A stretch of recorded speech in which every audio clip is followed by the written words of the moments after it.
오늘도 좋으신 우리 주님의 사랑과 평화가 여러분 가운데 함께하기를 빕니다. 불굴의 피아니스트로 유명한 서혜경 씨는 십수년 전 1년여의 암투병 끝에 재기했죠.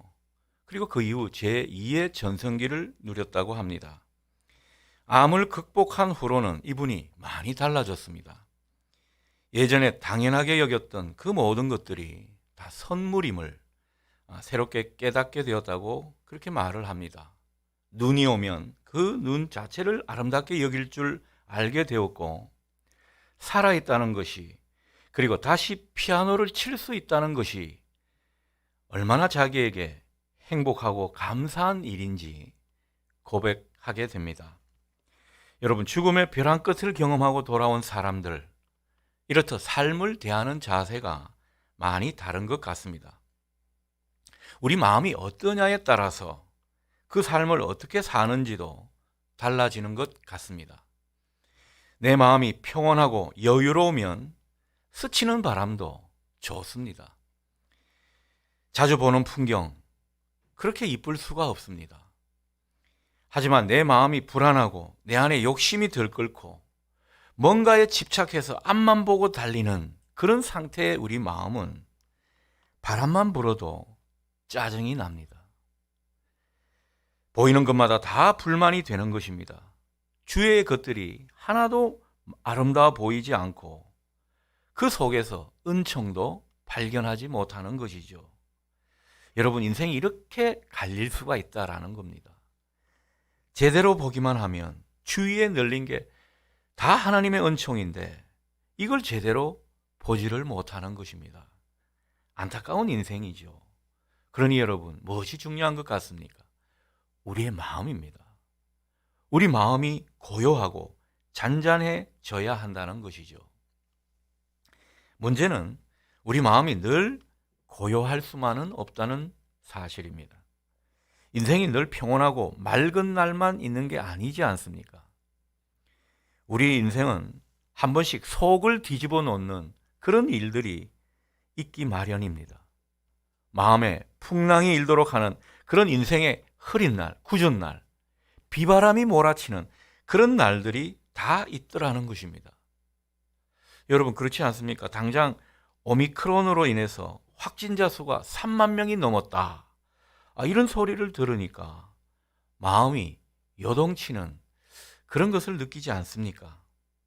북한이 미사일 실험을 막 해대면 우리 어르신 성도들은 아마 그 마음에 동요가 일어날 것입니다. 우리가 추진하던 일들이 부러지고 우리 통장에 잔고가 피어갈 때 우리 마음은 그저 불안해져 가는 것입니다. 여러분, 이게 우리네 마음 아닌가 싶습니다.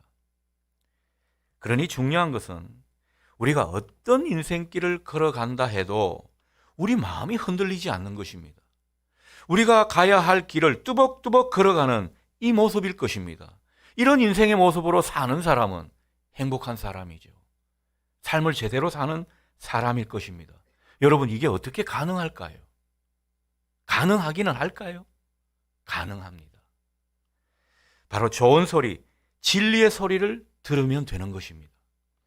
우리 삶이 좌로나 우로나 치우치지 않도록 우리 삶을 견고히 붙잡아 줄 수 있는 그 하늘의 소리를 듣고 사는 것입니다. 여러분, 하늘의 소리가 내 귀에 들리는 것, 내 마음을 움직이는 그런 인생이라면 그 사람은 정말 믿음의 사람이고요, 인생을 제대로 사는 사람일 것입니다. 하늘의 소리를 들려주는 그 주님께 우리 마음의 귀를 자꾸 기울이다 보면 우리 마음은 어느새 진정이 됩니다. 여러분, 살면서 이런 것을 많이 실험해 보시길 바랍니다. 내가 말씀으로 인해서 평정심을 찾는지 안 찾는지. 여러분, 주님의 소리에 귀를 기울이는 사람은 결국 그 소리가 우리 영혼을 지켜내는 것을 경험하게 될 것입니다. 마음이 고요해지니까 도처에서 은총을 발견하게 됩니다. 그리고 내가 받은 것, 내가 가진 것, 얼마나 아름다운 것들임을 발견하고 또 그것을 누리게 되는지 모릅니다. 여러분의 모든 삶의 조건들을 누리실 수 있는, 새롭게 은총을 발견하실 수 있는 우리 모두 되기를 소원합니다. 자, 오늘 본문 첫 부분에 보면 많은 사람들이 예수님을 찾고 있습니다. 얼마나 많은 사람들이 예수님을 찾는지 모릅니다. 왜 찾는 것 같습니까? 바로 하늘의 소리를 들려주시는 그 예수님을 만나기 위해서입니다. 예수님 시대의 사람들도 오늘 우리 시대의 사람들도 비슷한 점이 있는 것 같습니다. 너무 이 세월이 하수상해서 이 영혼이 갈피를 못 잡는 모습입니다. 그래서 사람들은요, 예수님을 찾아서 뭔가 영혼의 해갈을 얻고 싶었습니다. 진리를 알고 싶고, 그래서 마음이 좀 풍부해지는 그런 삶을 선택한 것입니다. 그러니 예수님을 찾아온 것이죠. 예수님을 제대로 찾고 그분에게서 하늘의 소리, 진리의 소리를 참되게 듣는 사람은 누구든지 그 영혼이 진정되고 안정되고 그 마음이 부여해질 줄 믿습니다. 그 존재의 깊이도 자꾸만 두터워져 가는 거죠. 여러분, 우리 존재의 깊이가 얕으니까요, 좌불안석이 금방 되는 겁니다. 그런데 존재의 깊이가 두터워지게 되면 여동하지 않습니다. 이 삶을 당당하게 사는 힘이 생기더라는 거죠. 자, 그런데 예수님께서 말씀을 가르치시려고 보니까 이 사람들이 너무 많아서 정상적인 방법으로는 가르치기가 힘들었습니다. 그래서 예수님이 생각해내신 방법은 배를 호숫가에 띄워서 그 위에서 설교하려 하시는 방법이었습니다. 마침 예수님이 보실 때 거기에 배 두 척이 있었습니다. 그 중에 한 배에 올라타셨습니다. 그 배는 바로 시몬 베드로의 배였습니다. 베드로는 지금 그물을 씻는 중이었는데 무척 피곤해 보였습니다. 처량해 보이기까지 했습니다. 그도 그럴 것이 베드로는 동료들과 함께 밤새도록 고기 잡느라 수고했지만은 그냥 허탕을 치고 빈배로 돌아왔습니다. 그러니 그 마음이 얼마나 허전했겠습니까? 이 마음의 자리가 겉모습에도 나타나게 된 것입니다. 베드로는 예수님께 배를 빌려주면서 또 그 배가 흔들리지 않도록 닻을 잡아 주어야 했습니다. 그래서 베드로도 예수님이 타신 그 배에 닻을 잡고 뱃머리에 앉아 있었던 것 같습니다. 어쩔 수 없이 예수님이 전하시는 그 복음의 말씀을 곁에서 듣게 되었습니다. 설교를 다 마치신 예수님은 베드로에게 오늘 본문 4절과 같이 명령하고 계십니다. 깊은 데로 가서 그물을 내려 고기를 잡으라. 예수님은 어쩌면 배를 사용한 대가를 지불하려고 이런 말씀을 주신 게 아닌가 싶습니다. 하지만 이 말을 들은 베드로 입장에서는요, 꽤나 난처한 상황이 되었습니다. 자기가 볼 때는 이 예수님이라는 분이 고기 잡는 것에 대해서는 아무것도 모르는 분인데 아무것도 모르면서 깊은 데로 가서 고기를 잡으라 이렇게 말하는데 만일 못 잡으면 어떡할 것입니까? 예수님 말씀대로 해서 못 잡으면 자기도 예수님도 다 망신이 될 것입니다. 자기는 이 분야 전문가니까 이 전문가가 자기의 지식과 경험대로 하지 않아서 실패하게 되면 얼마나 망신살이 뻗치는 일입니까? 그리고 예수님은 지금까지 명성이 엄청나게 쌓여져 있는 그런 상태인데 말 한 번 잘못해서 그 명성에 금이 가면 이 둘 다 망신이라는 그런 생각이 드는 것이죠. 그러니 지금 베드로의 입장은 아주 딜레마에 빠진 상태였습니다. 하지만 베드로는 결정했습니다. 어떻게 결정했습니까? 평소에 존경하고 아직도 이적도 많이 행하신 그 예수님 뜻을 따르기로 결정했습니다. 그래서 베드로는 예수님께 이렇게 말씀하고 있죠. 5절 말씀입니다. 선생님, 우리들이 밤이 맞도록 수고하였지만 잡은 것이 없습니다. 하지만 제가 말씀에 의지하여서 그물을 내리겠습니다. 뭔가 뒤끝이 남아있는 듯한 그런 말을 전하면서 그 말씀에 순종하겠습니다. 이렇게 말을 하고 있습니다. 베드로는 예수님 말씀대로 깊은 데로 가서 그물을 내렸습니다. 그리고 그물을 올려 드는데요, 이 느낌이 평소와는 많이 달랐습니다. 이 고기잡이들은 다 손맛이 있지 않습니까? 이 손맛이 남다른 겁니다. 아니나 다를까 그물을 건져 보니까 고기가 얼마나 많이 건져지는지 모릅니다. 하도 많아서 그물이 찢어질 정도라고 성경이 전해주고 있습니다. 고기를 다 채우고 나니까 이 2배 가득 찬 그런 양이 낚여온 것입니다. 요즘 말로 정말 대박 아닙니까? 자기는 쇠가 빠지게 고생해서 한 마리도 못 잡았는데, 그래서 허탈하고 처량해 보이기까지 했는데, 이렇게 주님의 말씀을 따르고 보니 만선의 축복을 받았다라는 것입니다. 얼마나 기뻤는지 모릅니다. 그 전에 허탈함, 상실감을 상쇄하기에 충분한 그런 사건이 되었습니다. 자, 이때 배의 주인인 베드로가 갑자기 돌발 행동을 하죠. 이런 놀라운 기적 앞에서 주님께 넙죽 엎드립니다. 그리고 말합니다. 8절이죠. 주여, 나를 떠나소서. 나는 죄인입니다. 처음에는 선생님 그렇게 말하던 베드로가 이제는 주여 그렇게 호칭을 부르고 있습니다. 그런데 이 베드로가 나를 떠나소서, 나는 죄인입니다 라고 말했던 까닭은 무엇일까요? 바로 예수님에게서 뭔가 신적인 두려움, 권위를 느꼈다는 뜻이 되겠습니다. 뭔가 이 떨림이 있었기 때문에 이런 표현을 한 것이죠. 여러분, 주님을 깊이 만난 그런 사람에게 경험되는 신앙의 신비 같은 것이 지금 베드로에게 경험되는 모습입니다. 저는 소원이 있습니다. 여러분이 예배를 드리시거나 기도를 깊이 하시는 가운데 이런 신앙의 떨림, 정말 신적인 권위를 주님에게서 느끼는 그런 은혜가 여러분 가운데 있으면 좋겠습니다. 그래서 우리 종교성이 깊어지는 그 배경에는요, 항상 이런 신적인 떨림을 경험한 그런 모습에서 기인하는 것입니다. 우리가 신앙생활하면서 영적인 신비, 이런 것을 제대로 맛보지 못하면요, 그 신앙이 깊어질 수가 없는 것입니다. 그래서 주님은 얕은 물가에서 놀지 말거라, 좀 깊은 물가로 가거라, 우리에게 때로는 도전을 주시는 것입니다. 바로 이런 영적인 신비, 이 신앙의 새로운 차원을 경험하도록 하는 것이죠.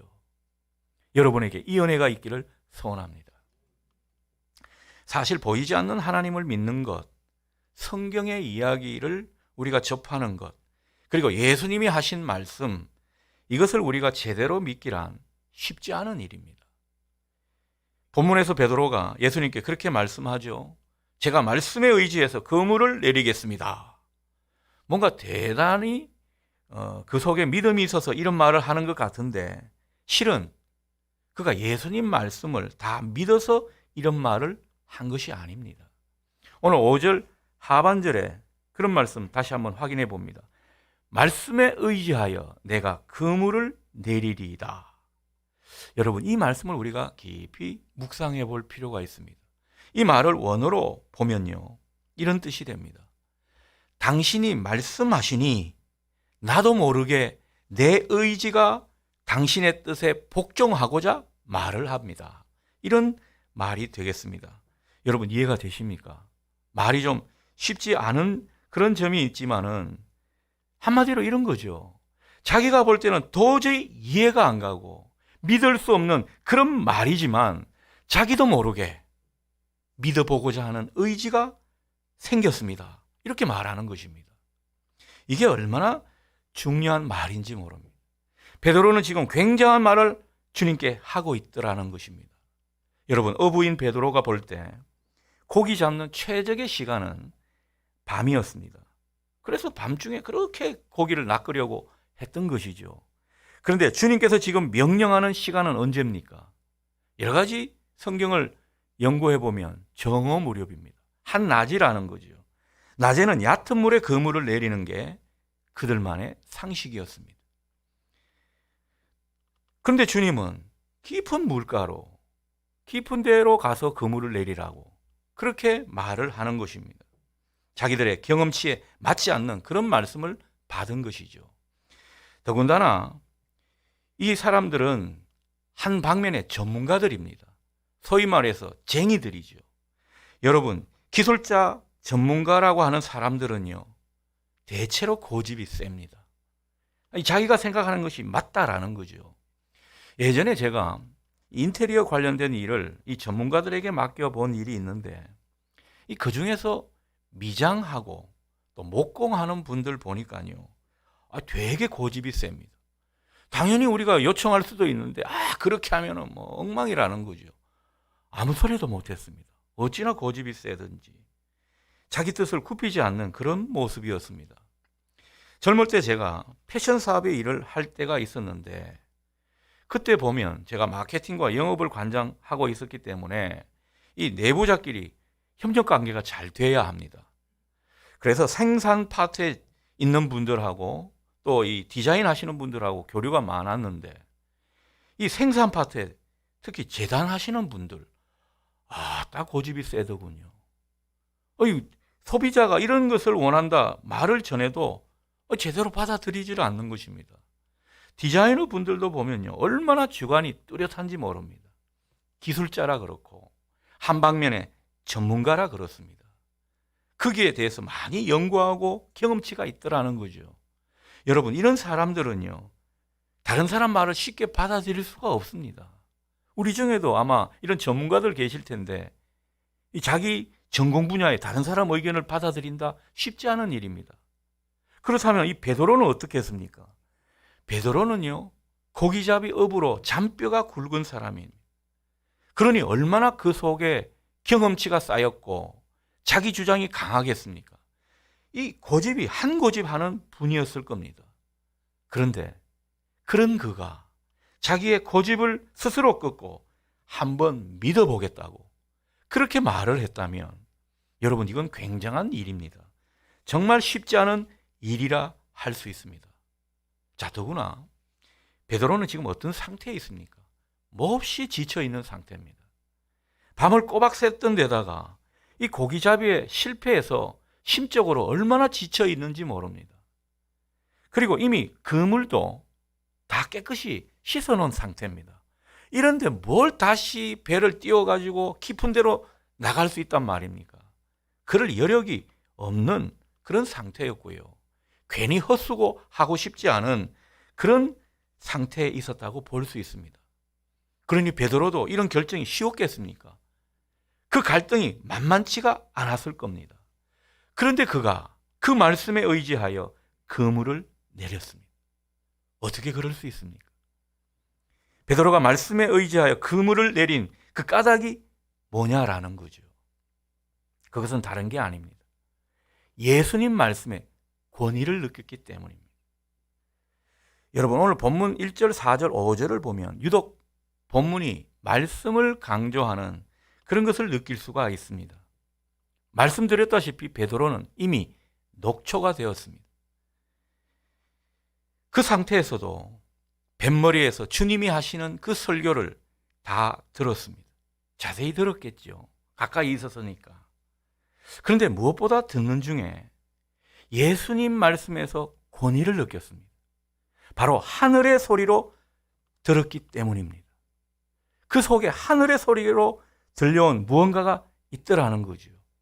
그러니 그 하늘의 소리를 들은 사람이었기 때문에 자기는 비록 전문가로서 예수님이 하시는 말씀이 말도 안 되는 그런 말이라고 조목조목 반박할 수도 있었지만 그분의 말대로 따르기로 작정했던 것입니다. 예수님께로부터 뭔가 압도적인 권위를 느끼고 하늘의 소리로 들려오지 않았으면 그렇게 하지 않았을 겁니다. 그런데 그 소리를 자꾸 들으니까요, 왠지 그래야 할 것 같은 느낌적인 느낌이 들은 것입니다. 그래서 그가 무슨 말을 하고 있습니까? 도대체 내 상식으로는 이해도 안 되고 믿어지지도 않지만 당신이 말씀하시니까 당신의 권위를 인정해서 내가 한번 해보겠습니다. 믿어보겠습니다. 이렇게 말을 한 것입니다. 이것을 한마디로 말하면요, 그 말씀 앞에 자기를 던진 것입니다. 이게 중요한 것입니다. 여러분, 때로는 말씀의 권위 앞에 우리도 놓일 때가 있습니다. 들려오는 말씀이 늘 똑같지는 않겠죠. 그런데 어느 순간 특별하게 마음에 감동이 될 때가 있습니다. 인간의 소리가 아닌 하나님으로부터 오는 소리라고 느껴지는 그런 때가 우리에게 있을 줄 압니다. 아니면 뭔가 모르게 말씀이 전에 없이 마음에 와닿아서 참 은혜로운 말씀이구나, 고개를 끄덕이는 그런 때가 있습니다. 여러분, 그런 때가 없습니까? 그런 때가 없으면 저는 짐을 싸야 하고요. 우리에게 그런 때가 한 번씩 느껴질 때가 있더라는 것입니다. 자, 중요한 것은 그런 때라고 여겨지면 오늘 베드로처럼 말씀에 의지해서 한번 해보는 것입니다. 그 말씀이 말하고 그 말씀이 명령하는 대로 그 말씀 앞에 나를 던져보는 것입니다. 여러분, 이게 역사를 이루는 거예요. 때로는 우리에게 이런 모습이 필요하다는 것입니다. 이런 차이가 엄청난 차이를 만들어 낸다고 볼 수 있습니다. 여러분, 한번 생각해 보십시오. 자, 오늘 베드로가 만일 주님 말씀대로 안 했더라면 어떻게 되었을까요? 그는 여전히 시리에 빠져 있었을 겁니다. 욕구 불만이 가득해 있었고 실패로 인한 낙심과 실망 상태가 그 삶을 주저앉게 만들었을 겁니다. 앞으로 나아갈 수 없는 인생이었다라는 거죠. 하지만 주님 말씀에 자기를 던져보니까 이 놀라운 인생의 깊이를 느끼게 되었고 기적을 맛보는 이런 은총을 받았던 것입니다. 여러분, 하나님께 특별한 은총을 받는 것은요, 그저 되는 것이 아닙니다. 말씀 앞에 자기를 던져보는 것, 때로는 이를 우리에게 묻고 바라실 때가 있습니다. 이 모습이 중요하다는 거죠. 인생도 그렇고 하나님의 세계도 그렇고 우리가 다 알고 이해해서 논리적으로 수긍이 가서 믿는 사람은 없을 겁니다. 그렇게 해서 믿는 세계가 아닙니다. 그저 말씀에 의지해서 말씀 앞에 나를 던져보니까 하나님께서 놀라운 일을 생기게 만드시고 그래서 더 믿어지고 그래서 조금씩 더 큰 믿음으로 주님이 원하시는 인생으로 나아가게 되는 것이죠. 그러니 여러분에게 믿고자 하는 은혜, 말씀 앞에 나를 던져보고자 하는 결단, 이 은혜가 있기를 축복합니다. 이게 중요하다는 거죠. 그럴 때 우리는 주님의 놀라운 능력과 권세, 때로는 기적까지 맛볼 수가 있게 되는 것입니다. 그로 인해 주님을 대하는 우리 모습도 달라질 것입니다. 우리 존재도 차원이 달라지는 거예요. 주님을 대하는 모습도 달라집니다. 오늘 베드로가 그것을 보여주고 있습니다. 자, 주님을 깊게 만나고 거기서 놀라운 주님의 능력과 권세를 경험한 이 베드로, 어떻게 변화되고 있습니까? 먼저는요, 주님 앞에서 비로소 자기가 죄인인 것을 느끼고 있습니다. 그것도 깊이 느끼고 있습니다. 8절 하반절 보십시오. 주여, 나를 떠나소서. 나는 죄인입니다. 여러분, 깊은 은혜 속에 참된 회개가 일어나는 법입니다. 주님을 깊게 만나보니까 자기 자신이 너무 초라한 겁니다. 여러분, 주님 앞에 회개가 제대로 되지 않습니까? 우리가 참회 기도 시간이 있지만 회개가 제대로 되지 않는 분이 있을 겁니다. 주님을 깊이 만나지 못한 것입니다. 여러분에게 그런 깊은 은혜가 있기를 소원합니다. 그러면 참된 회개가 일어나더라는 거죠. 도저히 주님을 받아들일 수가 없습니다. 주님과 제가 같이 있다는 것이 말이 되지 않습니다. 그러니 주님, 제게서 떠나십시오. 주님은 거룩한 분입니다. 주님의 거룩함을 새로이 발견한 겁니다. 자기의 존재를 새롭게 깨달은 거죠. 여러분, 이런 차원이 주님을 제대로 믿는 신자의 모습일 겁니다. 오늘 베드로는 이런 모습으로 고백하고 있는 것이죠. 이 베드로의 모습에 주님께서 그게 그치지 않으시고 그를 제자로 부르십니다. 10절입니다. 무서워하지 말라, 베드로야. 이제 후로는 네가 사람을 취하리라. 네가 고기만 낚는 어부였는데 이제는 고기를 낚는 것이 아니라 사람을 낚는, 사람을 구원시키는 그런 하나님의 어부가 될 것이다. 이렇게 그를 축복하고 또 비전을 주고 있는 것입니다. 그러자 베드로 즉시로 주님께 반응하고 있죠. 그물과 모든 자기의 직업을 버리고 주님을 따랐다고 그렇게 우리에게 전해줍니다. 11절 보십시오. 주님을 깊게 만난 베드로 그리고 다른 제자들까지 모든 것을 버리고 이제 주님을 따르는 모습입니다. 여러분, 주님을 깊게 만나고 놀라운 기적의 현장을 경험하면서 베드로가 발견한 것은요, 다른 인생이 있구나, 다른 삶의 차원이 있구나, 그런 새로운 삶의 가능성을 보았던 것입니다. 그러니 주님을 전적으로 따를 수가 있었던 것이죠.